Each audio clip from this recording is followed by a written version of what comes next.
guys! Welcome back to Rhea's Kitchen. Today, let's cook tofu sisig.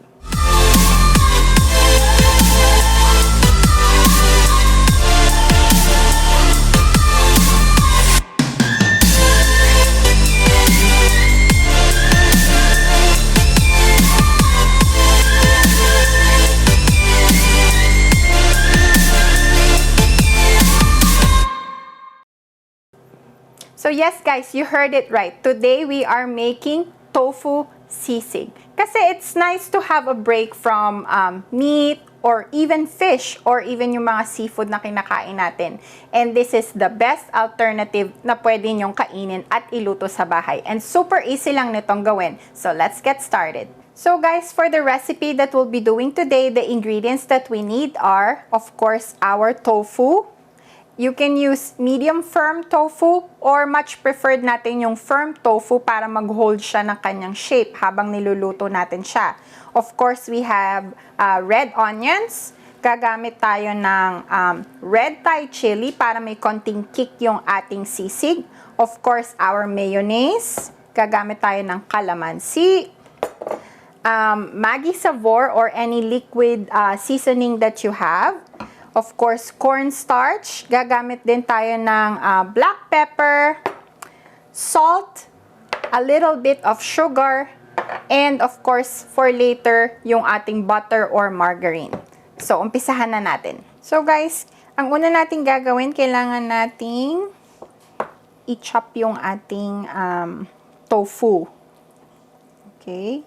I-chop lang natin siya into cubes. Just like that. Yan. Okay. And make sure na i-drain natin siya ulit. Lagay lang natin siya sa paper towel.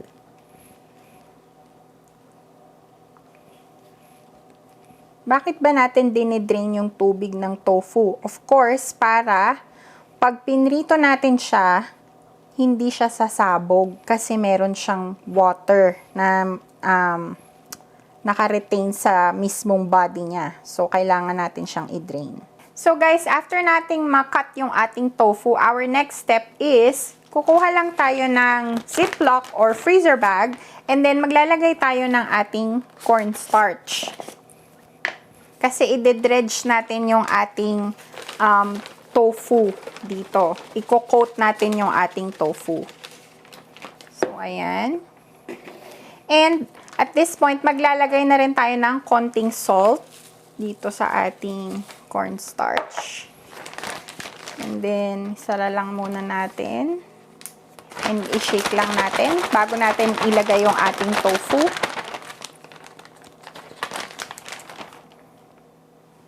So, ayan. Lalagay lang natin yung ating tofu sa loob. Dahan-dahan.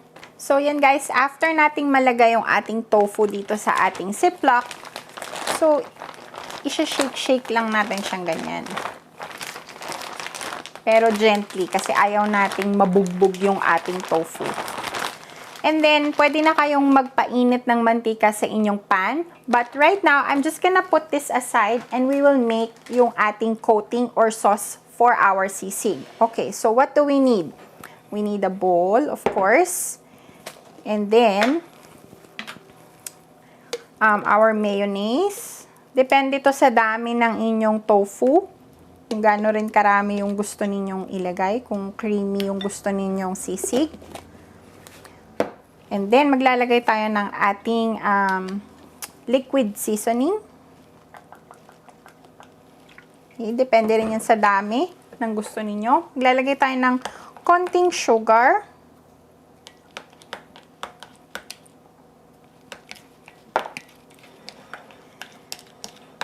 And then, maglalagay din tayo ng black pepper. Halo lang natin ulit. And then, let's add our red onion.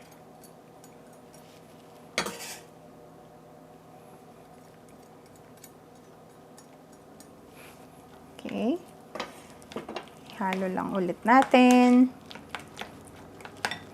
And then, mag-add na rin tayo ng ating Thai red chili. And ito, depende rin ito sa inyo kung gaano kaanghang yung tofu or sisig na gusto nyong gawin. So, yan, naaamoy ko na yung anghang. And then, our last step, maglalagay tayo ng calamansi for that tangy or tangy taste. Yan, ihalo lang natin. And then, just on the side quickly. Perfect. So, ready na yung ating sauce for our sisig. So, let's fry our tofu. Okay guys, mainit na yung ating oil. Let us fry our tofu. Ito lang yung medyo matagal-tagal na part kasi I wanna drop the tofu one at a time para hindi sila magdikit-dikit. So, just continue doing this until mailagay nyo na yung lahat ng inyong tofu.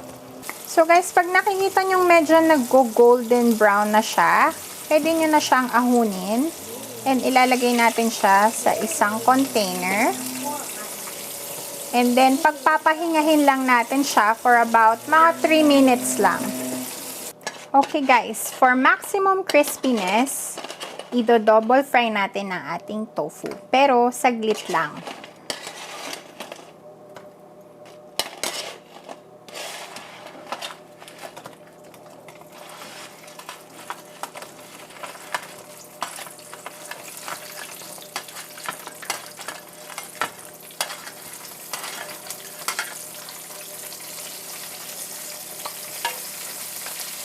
So guys, pag naprito na natin lahat yung ating tofu, ihahalo na natin siya dun sa sauce na ginawa natin. Okay. Yan. So, ihahalo ko siya batch by batch. So guys, our next step with our piping hot cast iron. Ayan. Maglalagay tayo ng konting butter. And you hear the sizzle. Ayan. Swirl lang natin. And then, isusunod na natin yung ating tofu.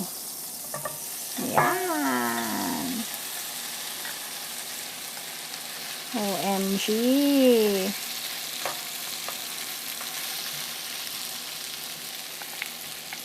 Super sarap nito.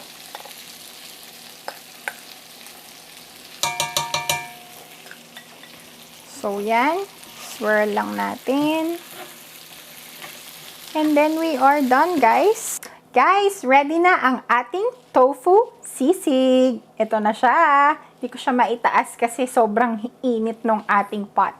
Pero, it's sticky man time. So, guys, this is another option. Pwede nating pisikan pa uli ng calamansi ang ating tofu. So, tikman na natin. Uy, sobrang crunchy pa siya, guys. Ready na ba kayo? Ready na ako.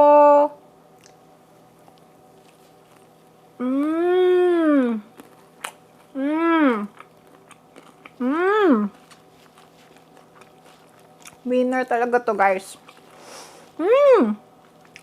Ang crunchy ng tofu and yung sauce natin, it's perfect. Perfect blend ng tangy, yung medyo matamis, and then yung medyo a little bit of sourness from our mayonnaise, and yung kick ng ating sili.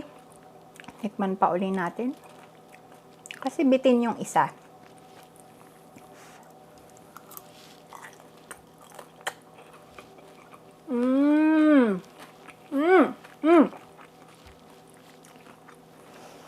Sarap talaga, guys.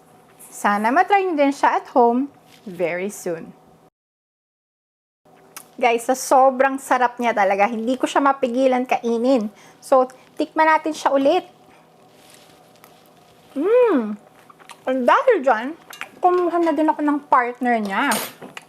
Perfect partner ng kahit anong sisig. Beer. Cheers, guys!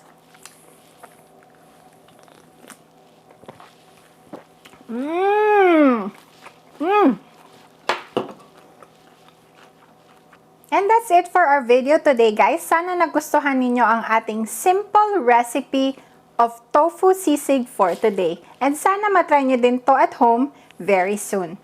And as always, if you guys like this video, please hit like and subscribe to my channel for more cooking and baking videos. See you guys again! Bye!